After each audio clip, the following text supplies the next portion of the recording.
우리 옆 사람하고 인사 한번 하십시다. 믿음의 종이 되십시오. 한 번 더 하십시다. 당신에게 믿음이 넘쳐나기를 축복합니다.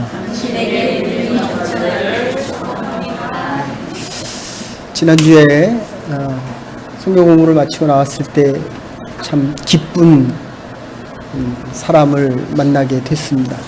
밴쿠버에 가면 사이먼 프레이저 대학, 유니버시티 대학의 기형학과 교수로 27년 전에 저와 같이 섬겼던 교회에서 아주 열심히 헌신하고 충성했던 종입니다. 근데 그분이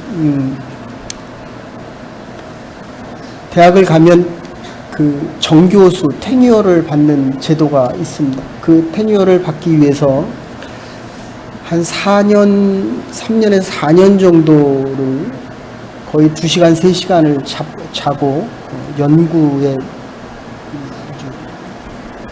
몰입을 했습니다. 근데 이 교수가, 목회자도 마찬가지가 우리 최욱수 목사님 목이 아프셔서 어려움을 많이 겪으셨는데 그분도 이 목에 암이 생기셨습니다. 여기 이민자 중에 한국에서도 그렇지만 옛날에 4명 중에 1명이 암으로 세상을 떠나더니 이제는 3명 중에 1명이 암으로 세상을 떠납니다. 제가 의사는 아니지만 목회자로 이렇게 보면 하나님께서 우리에게 주신 은사, 달란트가 있는 것 같습니다. 그 달란트대로 살아가는 것이 얼마나 큰 축복일까. 그러니까 내가 할 수 있는 능력보다도 너무 많은 에너지와 힘을 쏟게 되면 이게 몸이 감당을 못합니다. 몸이 감당을 못하는데 그래도 해야 될 일, 하고 싶은 일, 이제 저처럼 나이가 들면 할 수 있는 일을 찾아서 하게 되지만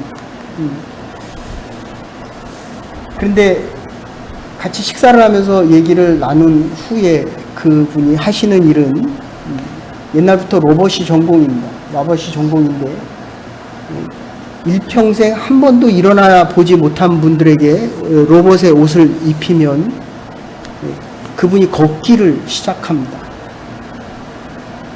그래서 그분이 연구한 그 옷을 입고, 그러니까 일종의 그 기구를 씌우는 거죠. 허리와 다리에 씌우고 나니까 이 사람이 45이었는데 45년 만에 처음 걸었다는 것입니다. 새벽기도 때도 말씀드렸지만 성전 문 앞에 있었던 앉은 뱅이, 나면서부터 앉은 자, 베드로가 나사렛 예수 그리스도의 이름으로 일어나 걸으라 라고 할 때 걷기 시작합니다. 여러분의 믿음이 지금 앉아 있습니까? 걸어 있습니까? 제가 60년을 살아오면서 저는 뛰어서 앞을 향해 가는 믿음의 다른 박질을 하는 사람인 줄 알았는데 어느 순간인가 저를 보니까 제가 믿음의 그 자리에 앉아 있더라고요. 사실 믿음의 자리가 아니죠. 세상의 자리죠. 근데 중요한 것 하나는 나면서부터 앉은뱅이 되는 사람은 일어날 줄을 모릅니다. 신앙의 앉은뱅이들은 걷는 것이 어떤 것인지를 아예 모릅니다. 걸어본 적이 없기 때문입니다. 그런데 걷는 사람들은 앉아있는 것이 더 힘듭니다. 여러분들 어느 게 더 쉽습니까? 걷는 게 쉽습니까? 하루 종일 앉아있고 일주일 내내 앉아있고 아니면 1년 내내 앉아있는 것이 쉽습니까? 45년 만에 처음 걸어본 사람이 손을 잡고 눈물을 흘리면서 너무너무 고맙다. 내가 인간이 서서 걷는 기쁨이 이렇게 큰 것인가를 처음 알았다는 것입니다. 제가 그분을 보면서 참 마음에 정말 저분이 좀 더 오래 살아서 하나님의 영광을 드러낼 때마다 뿐만 아니라 많은 사람들이 걸을 수 있는 그 훌륭한 로봇을, 장비를 좀 더 마련해 줬으면 좋겠다. 이 워터루 대학하고 비슷한 데입니다. 토론토 대학에서는 자기가 개발한 프로그램에 대한 페이전트를 안 줍니다. 근데 워터루 대학과 사이먼 프레이저 유니버시티는 그 페이전트를 줍니다.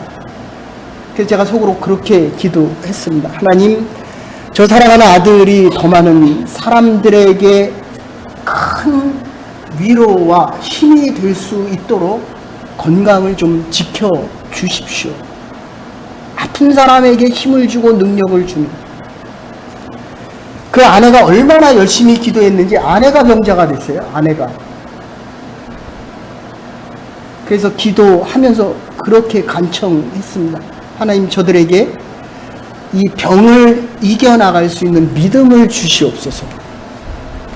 오늘 우리에게 주시는 하나님의 말씀은 이 무익한 종에게 믿음을 더하시옵소서. 그냥 본문을 그냥 간단하게 요약하면 이런 이야기입니다. 밖에 나가서 일을 하고 양을 치고 농사를 짓고 들어왔을 때에 주인이 밥을 먹고 있었습니다. 근데 밥을 먹고 있었던 그 주인이 종에게 와서 같이 밥을 먹자라고 얘기하겠냐는 거예요. 내가 밥을 먹으니까 너는 시중을 들어라. 그리고 내가 밥을 다 먹은 다음에 밥을 먹어라 하고, 종이 하고 있는 일을 다 하고 있을 때 주인이 네가 하고 있는 일에 내가 감사하겠다, 살해하겠다라는 말을 하겠냐는 거예요. 저와 여러분들이 하나님이잖아요. 예외드리고 하나님의 일을 합니다. 그 페이션트에 대한 얘기를 하니까 자기가 페이션트를 가지면, 만약에 이 회사가 상장이 되면 정말 어렵고 가난한 사람들, 그게 하나가 10만 불이랍니다. 10만 불 가지고 찰 수가 있겠습니까? 우리같이 가난한 사람은 일평생 살아도 10만 불 구경하기가 어려운데, 그 사람들에게 만 불에 이 옷을 입을 수 있는 그런 회사가 됐으면 좋겠습니다. 얼마나 축복해 주고 싶은 말입니까? 이 믿음이라고 하는 것, 종이 와서 일을 실컷 했는데 주인이 보기에는 주인이 준 힘과 능력과 권세라는 거예요. 근데 우리는 자꾸 신앙생활 하면서 착각을 합니다. 내가 하나님의 전에 나와 하나님의 일을 위해서 성가대도 하고 찬양팀도 하고 봉사도 가고 선교도 가고 나면 거기에 대한 대가를 자꾸 바랍니다. 근데 하나님은 그렇게 생각 안 한다는 거예요. 네가 지금 이만큼 벌고 먹고 건강하고 이만큼 살아온 것이 내가 준 은혜 안에서, 건강 안에서 이만큼 살았다는 것입니다. 이게 믿어지는 것이, 하나님이 주신 은혜와 능력 때문에 내가 이만큼 살았다라고 믿어지는 것이 믿음의 시작입니다. 한국 교회사를 보면 선교사님들이 초창기에 왔을 때 한 마을에서 생각할 수 없는 아주 위험한 병이 그 마을에 퍼졌습니다. 전염병이 퍼졌습니다. 아시겠지만 그 당시에 이 페니실린이라고 하는 게 참 귀했습니다. 한 가족이 전염병에 걸려서 선교사 집에 와서 요청을 합니다. 내가 소문에 듣다 보니까 여기 참 좋은 약이 있다고 하는데 좀 줘서 우리 가족이 살아날 수 있게 해주십시오. 그래서 페니실린을 줬습니다. 그때 이분이 이게 너무 감사하고 고마우니까, 이게 얼마입니까? 내가 선교사니까 그냥 가지고 가십시오. 근데 이분이 그거를 그 약을 받아서 갖고 나오다가 갑자기 생각을 하니까 좀 이상한 거예요. 그 좋은 약을 그냥 주겠냐는 겁니다. 여러분 어떠세요? 하나님의 은혜가 얼마나 크고 위대합니까? 근데 얼마나 패배하고 살아갑니까? 이제까지 살아가면서 하나님의 은혜와 사랑과 하나님이 주신 건강에 대해서 얼마나 감사합니까? 이분이 너무 이상한 거예요. 이게 이렇게 좋은 약이라고 하는데 나에게 공짜로 줬다는 게 이해가 안 됩니다. 나가면서 보니까 이게 정말 좋은 약이겠냐는 거예요. 그러더니 버리더니 그걸 발로 짓밟고 그냥 다 가더라는 거예요. 아니, 가면 그냥 가지, 그것도 왜 짓밟고 갑니까?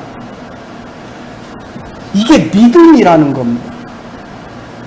아, 줬으면 이게 나를 고치고, 그래서 그 일가족과 마을이 다 전염병으로 죽음을 당했습니다. 하나님께서 우리에게 신기하게 정말 위대한 복음을 줬습니다.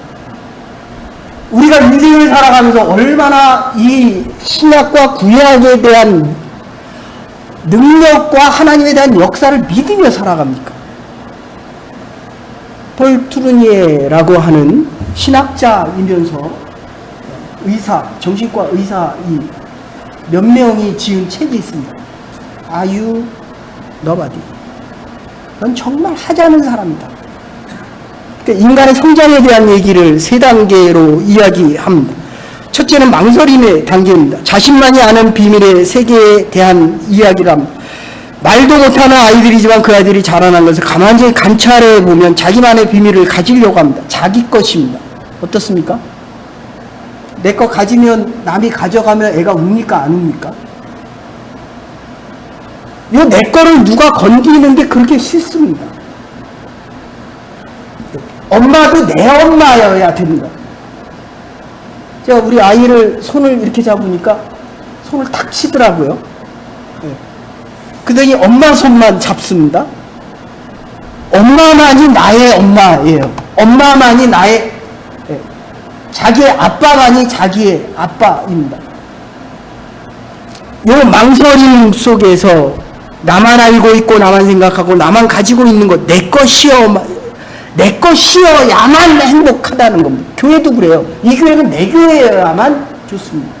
다른 사람이 교회 오기 참 어렵습니다. 그 교회 가서 적응하기가 참 어렵습니다. 둘째로 아이들이 좀 더 크게 되면 이 비밀을 공유하려고 합니다. 어떻습니까? 내가 알고 있는 거를 친구가 알고 있습니까? 이 아이들이 좀 더 크면 손가락을 겁니다.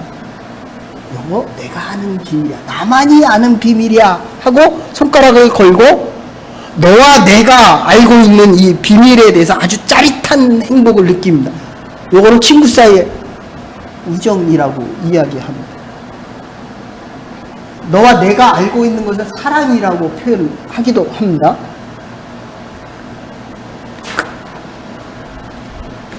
인격과 인격이 서로 만나는 관계가 있을 때 비밀을 공유하려고 합니다. 우정이 있고 사랑이 있고 상호 관계가 이루어질 때 그만큼 나의 존재의 영역이 커집니다.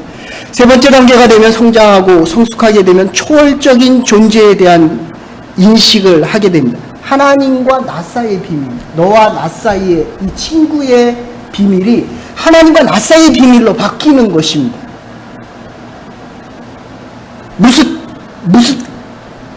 무스테리온, 영어로는 미스테리를 이야기합니다. 아주 신비로운 것을 이야기하는데 다른 말로 이야기하면 비밀입니다. 여러분과 하나님 사이에 얼마만한 비밀이 있습니까? 내가 오늘 이 자리에 친구가 오라고 해서 왔지만 이 자리에 그냥 온 게 아닙니다. 하나님이 나에게 하시고자 하는 그 말을 들으러 온 겁니다. 하나님과 나만의 비밀을 들으러 이 자리에 온 것입니다. 이게 신앙의 시작이라는 겁니다. 하나님만이 압니다. 하나님과 나만이 아는 그런 관계, 그런 시간, 그런 내용이 있다는 겁니다. 그는 나를 아시고 내가 이 인격적인 관계를 맺게 될 때 무한하게 신비로운 삶을 살아가게 되고 자기만이 가질 수 있는 행복이 있다는 겁니다. 그래서 요 인격적인 성숙을 좀 더 신앙적으로 표현한 사람이 토마스 그룸이라는 사람이 있습니다. 이분이 3개로 나누어서 이야기합니다. Faith as believing, 인지적인 차원의 믿음입니다. 내가 믿는 대상을 내가 깨달아가는 것입니다. 하나님이 비추어주는 빛 안에서 또 인격과 인격의 만남 속에서 깨달음이 점점 커가게 됩니다. 좀 더 깨닫고 좀 더 알게 됩니다. 그래서 안다고 하는 입장에서 좀 더 확실하게 사랑을 알게 되고 능력을 알게 되고 하나님이 나와 함께 하신다는 사실을 알게 됩니다. 하나님 안에 있는 나를 알게 됩니다. 이게 믿음의 시작입니다. 저와 여러분들이 지금 이 교회에 나왔는데 이게 하나님 안에 있기 때문에 저와 여러분들이 하나님을 알고 하나님이 나를 알아주신다는 것입니다. 인지적인 믿음의 시작입니다. 두 번째 되면 faith as trusting입니다. 신뢰의 관계가 형성되어집니다. 그것은 이제 그리 중요하지 않습니다. 믿음이 가면서 평안합니다. 아이들이 그냥 엄마 품에만 안기면 울다가도 웃는 거와 똑같습니다. 그냥 신뢰가 갑니다. 그냥 여기만 오면 하나님이 나를 지키시고 인도하신다는 이 예배당의 의미를 압니다. 하나님 앞에 나와 예배 드릴 때마다 마음에 기쁨이 생깁니다. 평안이 생깁니다. 하나님이 나를 지켜주시고 인도하신다는 내 인생의 불안과 평안함이, 불안과 아픔이 다 사라지게 됩니다. 이 신뢰가 생긴다는 거예요. 세 번째 단계에서는 faith in doing입니다. 믿음이 행동적인 차원으로 바뀌어주게 됩니다. 그래서 우리가 선교가 아닌 겁니다. 하나님 안에 있는 내가 이해가 되고 하나님이 나를 믿어주시고 내가 하나님을 믿으면 반드시 따라오는 게 행동입니다. 여기 나온 평안입니다. 안 될 것 같은 것도 이곳에 와서 기도하면 되더라는 거예요. 이곳에 와서 하나님을 신뢰했기 때문에 하나님이 나를 신뢰해주는 그 사실을 알게 되니까 하나님 앞에 다시 예배 드리게 됩니다. 여러분, 우리가 이 이민사회 얼마나 피곤하고 얼마나 힘듭니까? 얼마나 외롭습니까?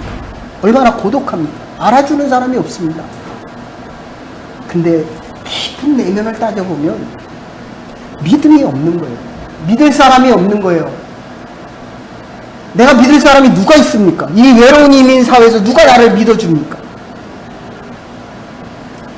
그 믿음을 가질 수 있는 곳, 바로 이게 하나님의 집이라는 것입니다. 그래서 믿음이 있으면 걱정이 없습니다. 용기도 생기고 창의력도 생깁니다. 만남과의 관계에서 신뢰를 회복하고 믿음을 가지고 살아갈 수 있습니다. 즉 믿음이 생명력의 시작이라는 겁니다.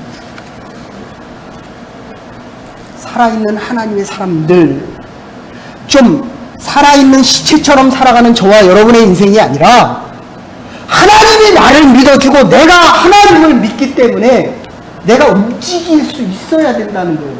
움직일 때마다 새로운 하나님의 역사와 힘들이 생기는 것. 여러분들, 일을 하면 할수록 외롭고 괴로운 거예요. 근데 믿음이 생기면 하면 할수록 창의력과 능력과 생명력이 생긴다는 것입니다. 그래서 오늘 본문은 성장하기 위해서 무익한 중임을 알아야 한다는 것입니다. 믿음의 첫 번째 단계는 인지적인 단계에서 하나님이 나를 믿어주고 내가 하나님을 믿고 하나님 안에서 행할 수 있다라고 한다면은 오늘 이 본문에 나온 말을 보면, 여러분, 예수님의 제자들이 예수님을 왜 따랐을 것 같습니까? 사회적인 이유, 정치적인 이유, 경제적인 이유가 있었습니다. 왜 대통령 하나 만들려고 수많은 사람이 따라갑니까? 다 할 일이 있기 때문에 장관도 하고 싶고 비서도 하고 싶고, 그래서 실제로 다 갖다 시키잖아요. 근데 이제 문제가 생겼습니다. 예수님을 따라가다 보니까 예수님은 귀신 들린 자에게 귀신을 쫓아줬습니다. 귀신 쫓아왔습니까? 예수님의 제자들은 쫓아가서 예수님께서 병자도 고쳐주시고 귀신도 쫓았는데, 어떤 때는 예수의 이름으로 더러운 귀신아 나가라 하면 나갔는데 어떤 때는 안 나가더라는 거예요. 그러니까 예수님을 따라가면 따라갈수록, 여러분, 사람은 오래 사귀어봐야 됩니다. 믿음의 관계에는 영적인 것이기 때문에 더 안 보입니다. 어떻습니까, 여러분들? 여기 이미 와서 3년, 5년 사귀어보고 그 사람이 아직도 내 친구로 살아갈 수 있습니까? 아닙니다. 사람은 믿음의 대상이 아닙니다. 사람은 사랑의 대상일 뿐이에요. 하나님이 나를 믿어주시면 내가 하나님을 믿는 겁니다. 하나님이 나를 신뢰하는 것을 믿기 때문에 내가 그 생명을 가지고 살아가는 거예요. 근데 귀신을 쫓았는데 오늘은 안 쫓아지거든요. 내가 믿음이 없어요. 하나님의 은혜를 못 경험합니다. 내가 힘이 듭니다. 오늘은 내가 아주 은혜스럽게 찬양을 했는데, 은혜스럽게 설교를 했는데, 내일 보니까 그게 안 되더라. 이게 제자들의 모습이었습니다. 제자들이 고민합니다. 예수님은 자꾸 저 위에 가는데 나는 자꾸 부족한 내 모습이 자꾸 보이는 것입니다. 그래서 제자들이 고백하는 게 그겁니다. 주여, 우리에게 믿음을 주시옵소서. 언제 그랬습니까? 배 타고 가는데 풍랑이 일었어요. 배가 깨지기 직전이었습니다. 예수님은 거기서 주무시고 계셨어요. 그 밑에서. 여러분의 인생이 깨질 때 누가 더 놀랍니까? 로봇을 하던 로봇 박사가 로봇을 연구하다가 병에 걸렸습니다. 지금 뱃사람이 갈릴리에서 배에 대해서는 바다에 대해서는 다 계산하고 나가지 않습니까? 이게 비가 올 건가, 풍랑이 일 건가, 고기가 어디, 몇 시에 나가면 많을까? 예수님보다도 훨씬 전문가였습니다. 근데 문제가 누가 생겼습니까? 제자들이 생겼어요. 풍랑이니까 제자들이 더 두려워합니까? 여러분의 인생에 문제가 생겼을 때 누가 더 두려워합니까? 예수님은 배 밑에서 주무시고 계신 거예요. 예수님 평안합니다. 그래서 믿음을 달라라고 이야기합니다. 예수님의 믿음은 완전하고 위대했습니다. 그래서 능력이 있었습니다. 제자들의 믿음은 시원치 않았습니다. 금방 나약해지고 금방 비겁해집니다. 실망하고 절망합니다. 허약한 신앙생활에 스스로 부끄러움을 느낍니다. 사랑하는 여러분, 저와 여러분들이 오늘 이 시간에 주님 나같이 연약하고 이 이민사회의 외로움을 그리고 힘든 사회 속에서 적어도 부스러기와 같은 믿음 좀 주십시오.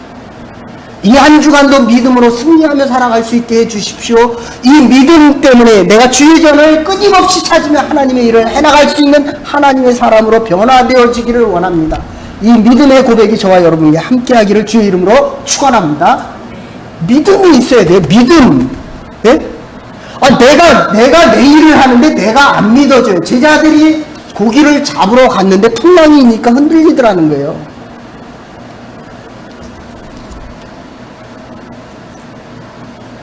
우리 인생의 나약한 이유는 바로 이 믿음이 없기 때문입니다. 오늘 본문에서는 이 뽕나무 보고 저 물가에 들어가라 라고 할 때 들어간다는 거예요.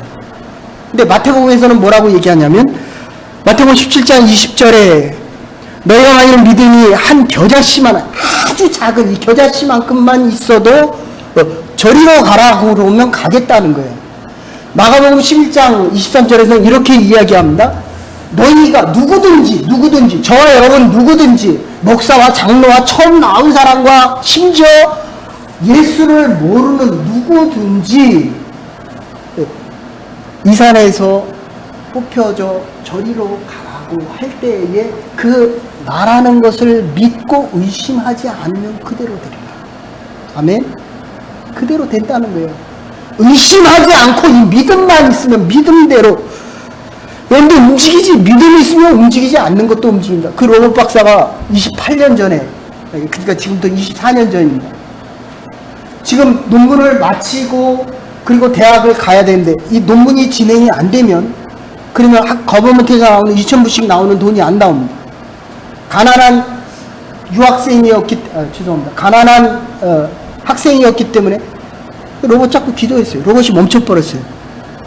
지난주에 왔던 분이 그 유명한 로봇 잡고 기도한 사람입니다. 여러분 로봇 잡고 기도해봤습니까? 로봇 잡고 기도하면 움직이던 게 멈췄던 게 안 움직여집니다.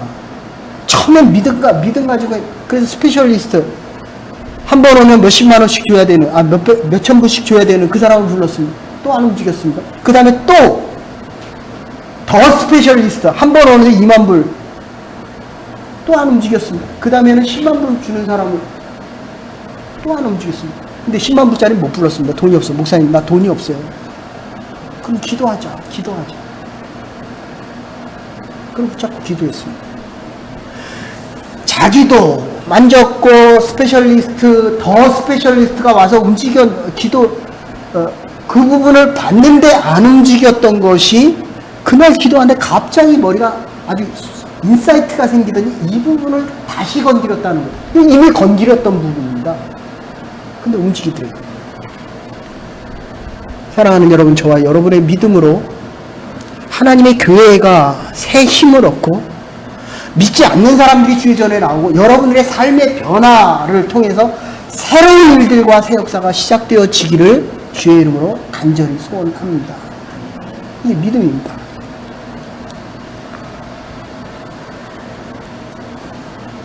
나를 높이면 내가 믿음이 있다라고 나를 높이 평가하면 믿음이 자라지 않습니다. 어떻습니까, 사범님? 실력이 계속 늡니까 멈췄습니까? 못한다고 생각하면 계속 연구하고 노력하고 애를 쓰게 돼 있습니다. 내 신앙이 자라질 않는 거예요. 이 목사가 설교하려면 신앙이 자꾸 성숙되어져야 되잖아요. 정말 피나는 노력을 합니다. 근데 비결은 딱 하나예요. 참 내가 믿음이 없구나. 내가 참 부족하구나. 내가 일평생 70년을 살아왔는데 60년을 살아왔는데 내가 참 믿음이 없구나. 그래서 프로이드가 하는 얘기가 그겁니다. 트루 에고와 슈퍼 에고가 있다는 거예요. 물론 폴스 에고도 이야기합니다. 자기의 슈퍼 에고와 이 트루 에고의 차이가 클수록 사람은 성장하지 않는다는 거예요. 여러분, 우리의 삶이 참 부족하다. 그래야 하나님의 은혜와 긍휼이. 제 개인적인 말씀을 드려서 조금 죄송한데, 제가 군대 있을 때 자동차 사고 나서 사고 났을 때 한 18m를 트럭에 받쳐서 갔습니다. 그래서 응급실로 가서 수술을 했는데, 제 기억으로는 그게 목요일 정도, 수요일 정도 된 것 같은데, 이제 시간이 지나서 토요일 날 됐는데, 어머니가 와서 저를 간호하는데, 군대병원, 의정부에 있는 백오병원이라고 거기서 간호를 하는데, 이 배가 자꾸 남산처럼 이렇게 부풀어 오르는 거예요. 어머니가 교회 신앙생활을 오래 하시고 병원에를 많이 다녀보셨으니까 이게 너무 이상한 거예요. 배가 막 이만해졌습니다. 근데 이게 토요일이니까 의사들도 없고 간호원들도 없고 많이 없을 때, 그래서 막 의사한테 전화하고 오라고. 그리고 안에 다 꼬매지 못해서 안에가 터졌습니다. 근데 의사가 와서 이 꼬맨 부분을 다시 째고 다시 수술하려고 하는데 이게 너무 아픈 거예요. 그래서 제가 소리를 꽉 찔렀습니다. 그랬더니 의사가 제 땀땅을 탁 때리고 이 자식 아직 안 죽었네 그러더라고요. 마취가 안 됐다는 거예요. 그럼 우리가 왜 이 세상을 살아가고 그렇게 힘들고 아픕니까? 우리가 아직 죽지 않아서 아픈 겁니다. 왜 인생이 이렇게 힘이 듭니까? 왜 고통스럽습니까? 왜 다른 사람 말 한마디에 내가 이렇게 내 신앙이 좌지우지 흔들립니까? 그래서 예수님께서 이렇게 얘기하십니다. 누구든지 마가복음 16장 14절 누구든지 나를 따라오려거든 자기의 십자가를 지고 나를 따라오라, 이렇게 이야기하십니다.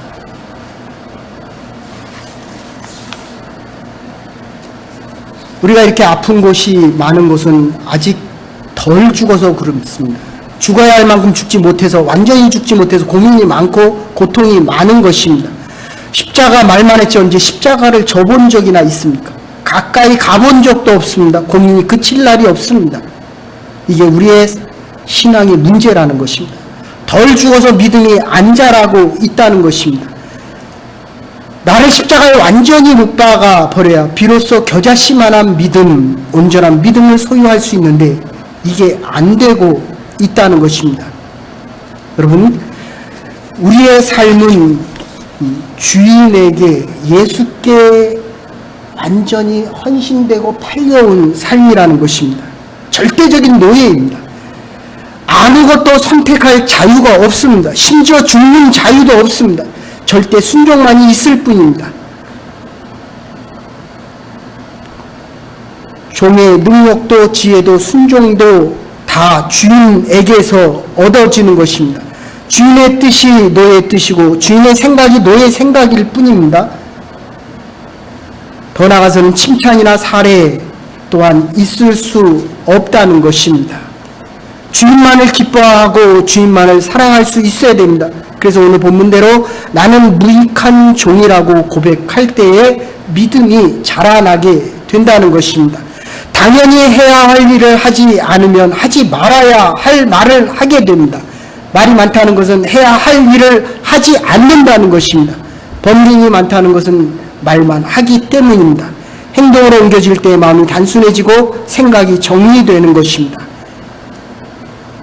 행동이 모든 문제를 해결해주고 이 안에 믿음의 성장이 있게 됩니다.